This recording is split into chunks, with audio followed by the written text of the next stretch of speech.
What is the future of work? This week on Firing Line. I think my success is much an American story as it is my story. Born in India to a family focused on education, hers would take her to America and the top of the corporate ladder.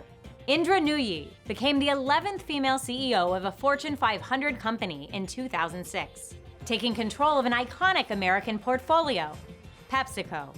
During her 12-year tenure, she pushed the soda and snack food giant towards healthier choices and a cleaner environmental footprint, but asks herself whether it was enough. We want to do our job to make society better.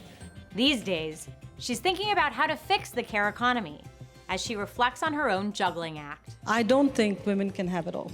The biological clock and the career clock are in total conflict with each other. With more companies taking a stand on social and political issues, and questions about the future of work and the workplace, what does Indra Nooyi say now? Firing Line with Margaret Hoover is made possible in part by Robert Granieri, Charles R. Schwab, the Fairweather Foundation, the Asness Family Foundation, and by Craig Newmark Philanthropies, the Rosalind P. Walter Foundation, and Damon Button. Corporate funding is provided by Stevens, Inc. and Pfizer, Inc. Indra Nooyi, welcome to Firing Line. Thank you for having me, Margaret. I look forward to our conversation. Your memoir, My Life in Full, Work, Family, and Our Future, arrives at a moment in the COVID-19 pandemic when the workforce has been forced to soul search about work-life balance and about what the future of work will look like. Is the shock of living and working through a pandemic, as difficult as it has been, an opportunity to sort of fundamentally reset our priorities? That's a great opening question, Margaret, because I agree with you. In this moment of stillness, where most of the world came to a standstill and shut down, I hope we emerge from it a better humanity. I think we ought to look at this pandemic as a wake-up call on so many dimensions. A wake-up call in terms of how we think about our health and the interplay between human beings and animals. It's also a wake-up call on families, because coming out of the pandemic, we have this unique opportunity to put families at the center of the discussion on work of the future. I think that's going to be a very important part, which is going to be enabled by the fact that all these remote technologies, remote learning, remote meetings, Zoom, Chime, all of these technologies are now advanced and so prevalent, it gives us more degrees of freedom.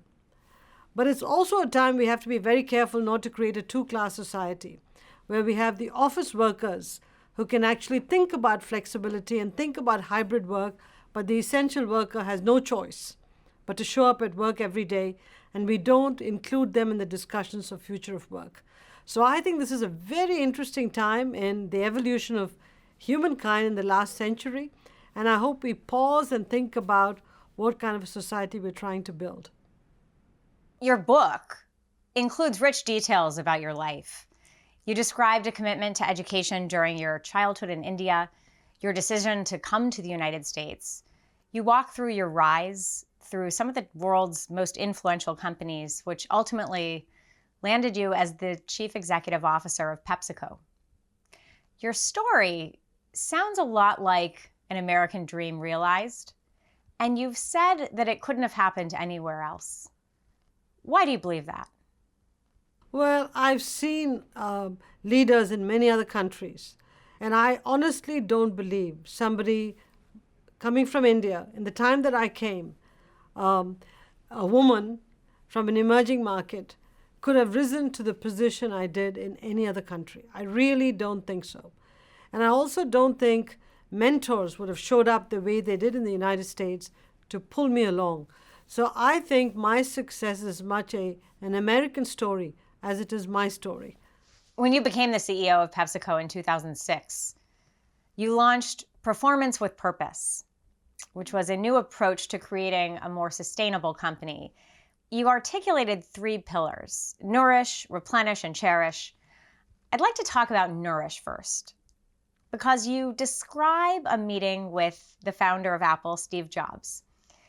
That was in 2008, and his first piece of advice to you was to half the amount of sugar in PepsiCo products, at which point you laughed. and you said, we would have no company left. Would you give Steve Jobs the same answer today? Yes, I would, because I think the key thing is there's a product portfolio that existed in PepsiCo that was very successful. And there's a consumer taste for it and a consumer demand for it. And the way I came at Steve Jobs' challenge to me was I wasn't going to kill the goose that laid the golden egg. I was going to create new products with 0 calories, with more nutrition. So I accomplished the same goal, except I came at it through a more shareholder sensible way than just arbitrarily cutting the sugar in half on everything and having all my consumers walk away from me. So I think the challenge for consumer products companies and the big opportunity for PepsiCo was offer the better for you and the good for you choices. Put it all out there on the shelf and make sure that the better for you and good for you choices are at eye level and nudge the consumer towards the better for you choices. That's really what we were trying to do. So despite your efforts to engineer healthier PepsiCo products, during your 12 years as CEO, the obesity rate among American adults jumped from 34 to 42%, according to the CDC. Now, you have made the case that the way to tackle this problem is through a holistic, unified approach that includes the private sector, that includes the government, that includes voluntary organizations.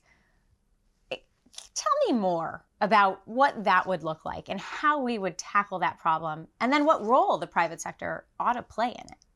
You know, there's good news in this whole discussion because obesity is a systems issue. It involves, exercise, it involves what you eat, it involves portion control, it involves a whole bunch of things, and it involves genetics. We can't forget that. Okay, and so we have to approach this in very, very creative ways.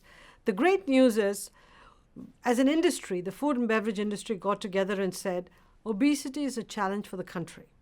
So let us work together to reduce the caloric value of our products.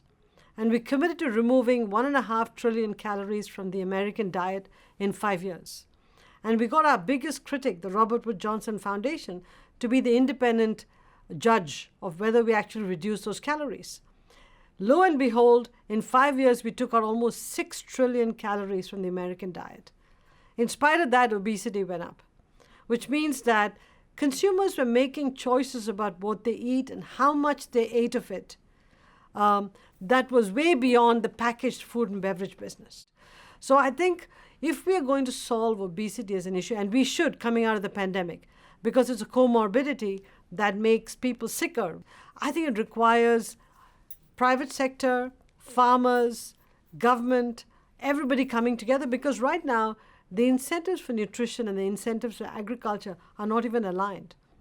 Fruit and vegetables cost too much, but we have tremendous incentives for corn. And I tell you, one of the big learnings from my experience in the United States is if we put our minds to something, we will address it. I have great confidence we can get to an answer, but we have to start off saying it's a systems solution. When you retired as CEO of PepsiCo in 2018, you said your biggest disappointment was not moving faster to diversify the company's portfolio away from sugary sodas and salty snacks. Reflecting back, why is that? Look, you can't go too fast in these cases because the original product has been optimized for great taste, and consumers expect it to be tasting awesome. If you're going to tinker with these products, you've got to tinker with them very, very carefully. So I realized that this was going to take time. I didn't realize how complex the technological challenge was and how we had to get the consumer with us. So we had to actually take down the sugar a little bit at a time and get the consumer's tongue, sort of to get used to a lower level of sweetness. I wanted to keep building on our brand and make it more and more healthy. But the fact of the matter is, in the time I was there, I put in place enough capabilities, enough building blocks, and my successor is doing a wonderful job with it. Replenish was a pillar of your PWP program. It focused on environmental sustainability. You write, quote, I had grown up in a household where one small bucket of waste a week was too much. Now I was captaining the convenience culture, where one-time use and a throwaway habit were the dominant leitmotif. You talk about spotting PepsiCo products in the North Atlantic garbage patch.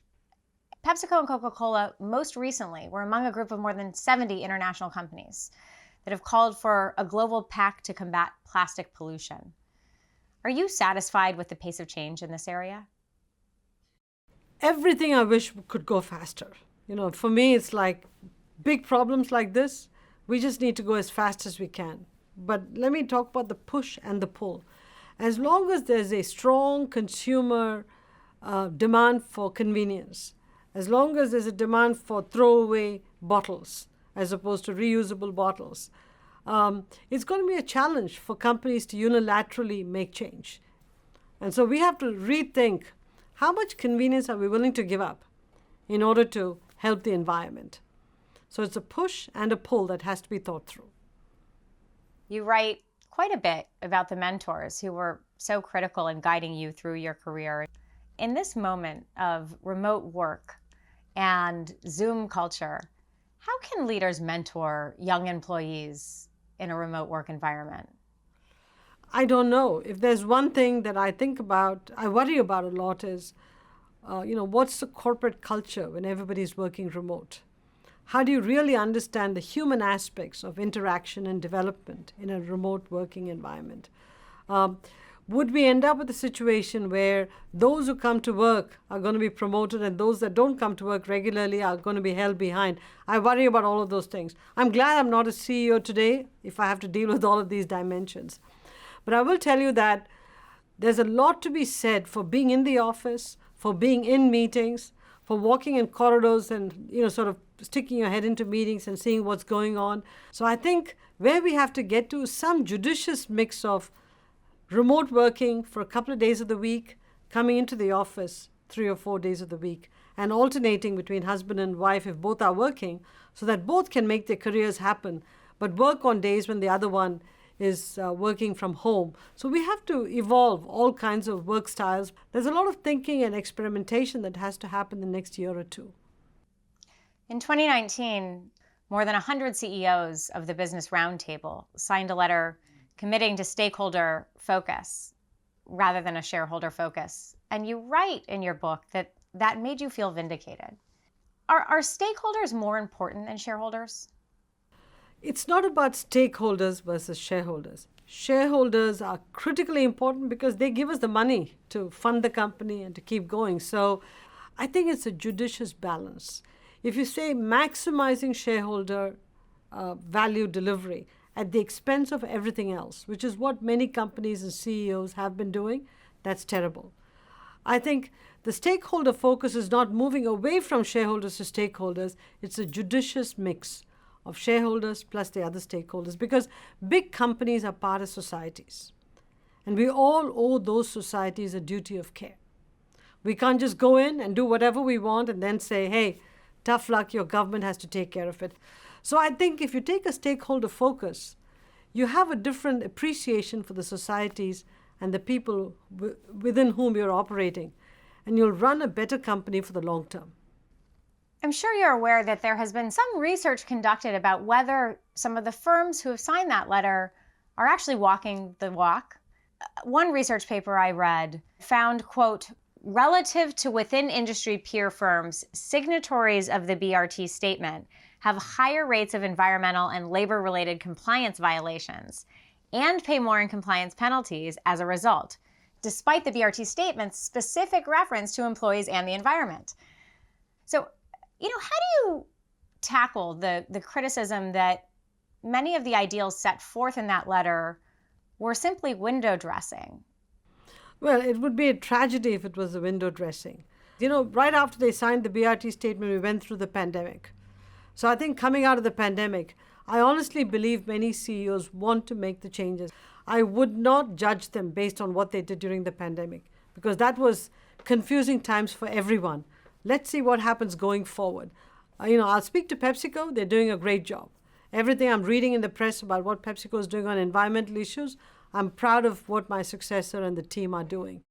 In 1990, I think you know that this program originally was hosted by William F. Buckley Jr., and he ran for 33 years. Um, in the original incarnation of the program, in 1990, William F. Buckley Jr. welcomed Nobel laureate economist Milton Friedman. And the program was entitled, "What Do We Owe Our Country?" I'd like to share with you a clip from that program and get your reaction afterwards. Here it is. Society is a vehicle which will continue to protect your sons and mine, and that we have therefore an interest in the shape of that society. Of course we do, but the question is, why is it that you have had so much of a reduction in the sense of gratitude? In my opinion, it's primarily because we have been doing so much through government. It's primarily because we have an overblown, overgrown government. And as a result, we have destroyed a sense of individual responsibility and responsibility to one another.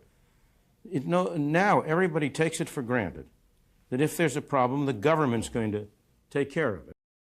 Do you agree with this argument that government can take on too much and that can crowd out the private sphere's initiative and inclination to help dive in and solve problems? You know, there's no right answer for this. There are those that believe government is overbloated and inefficient. There are those that believe government has got to do more. Everybody has demonstrated amply that Milton Friedman, what he said, has some validity, but also has major flaws with it. And so I'm not for an overblown government. I'm not for everything going to the private sector. I think there's a role for both. Let me ask you a different Milton Friedman question, because in the context of this shareholder-stakeholder debate, I've heard you sort of defend Friedman. What is it that people are getting at when they are vilifying Friedman and shareholder primacy? Well, it's shareholder primacy at all costs, which is, just put pedal to metal, just cut costs, outsource, offshore, do everything possible, and run a lean, mean fighting machine. I think there's a balance, Margaret. So when Milton Friedman talked about shareholder primacy, I think there was another line somewhere in one of the speeches where he talks about you owe society a duty of care. We forgot that part. And Milton Friedman never emphasized that part, but that exists in some of the writings he has. I think we have to come back to focus on this duty of care to society.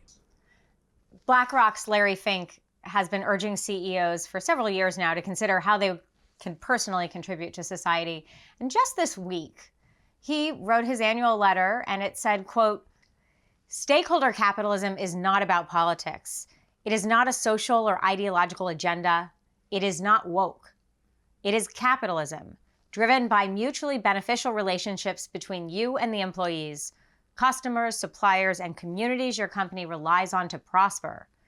This is the power of capitalism."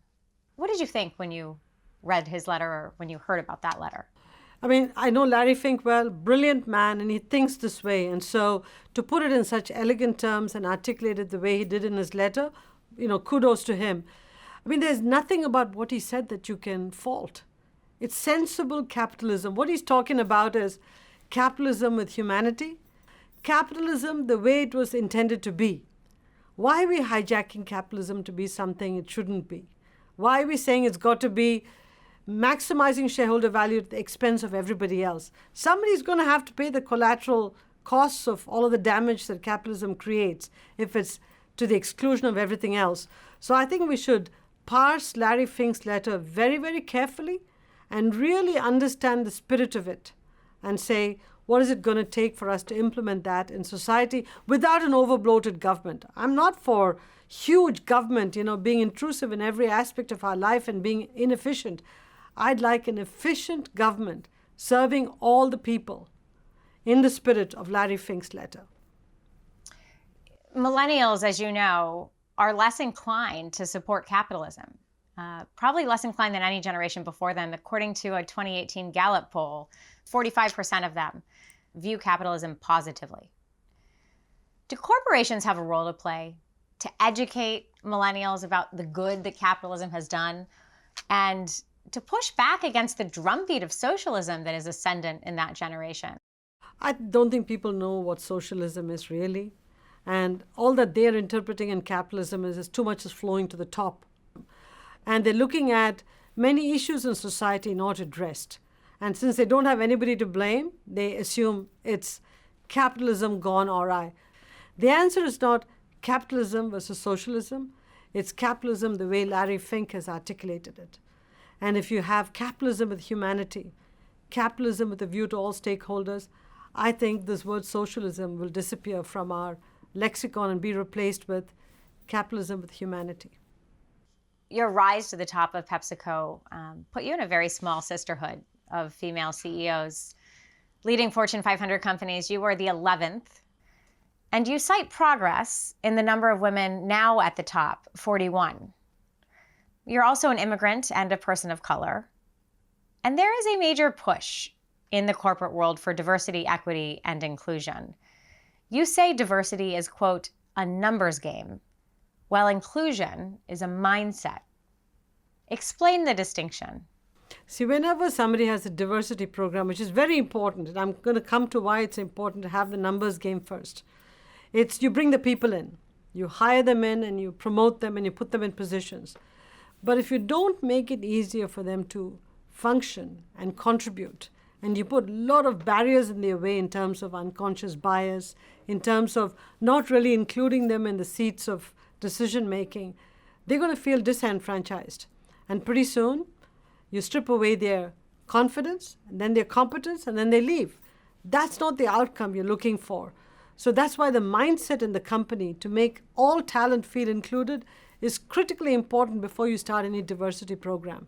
So step one is diversity, getting the critical mass of diverse people into the company.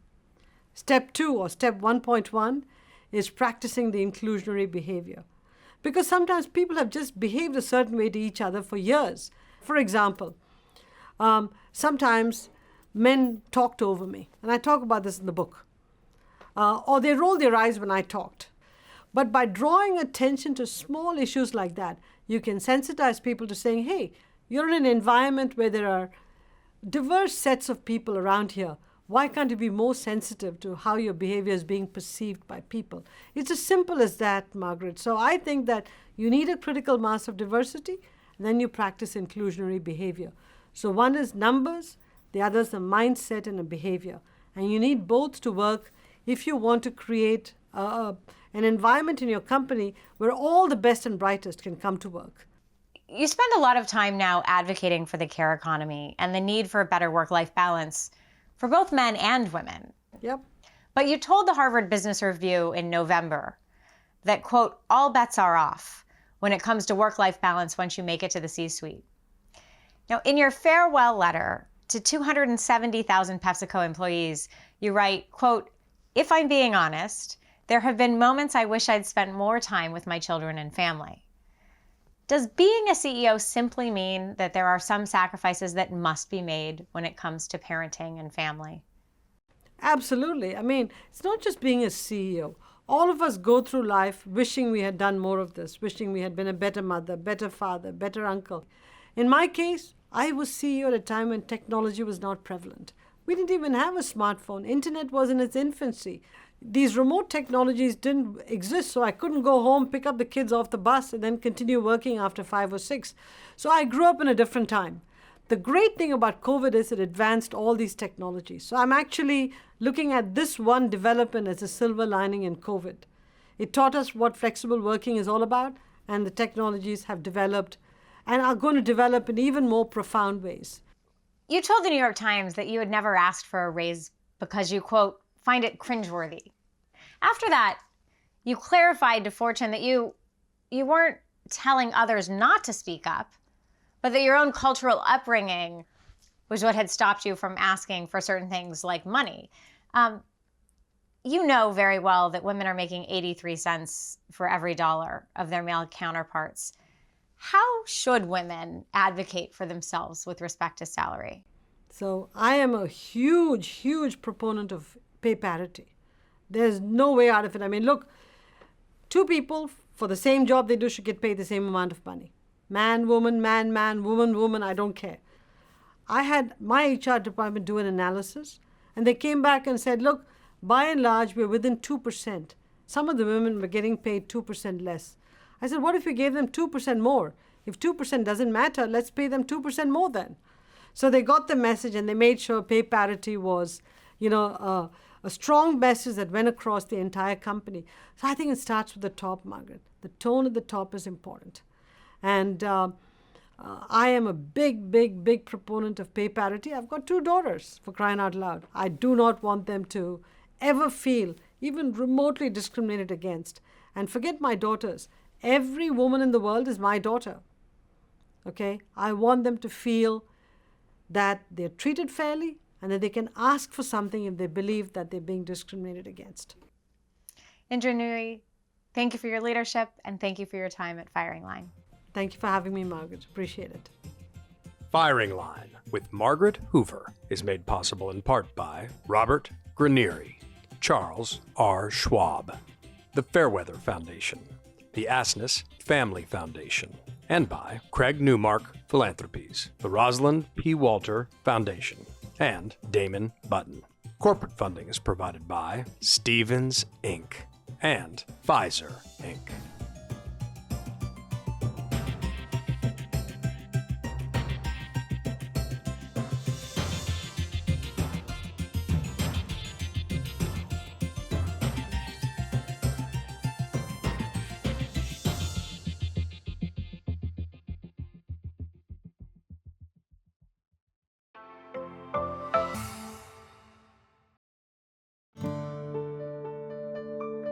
You're watching PBS.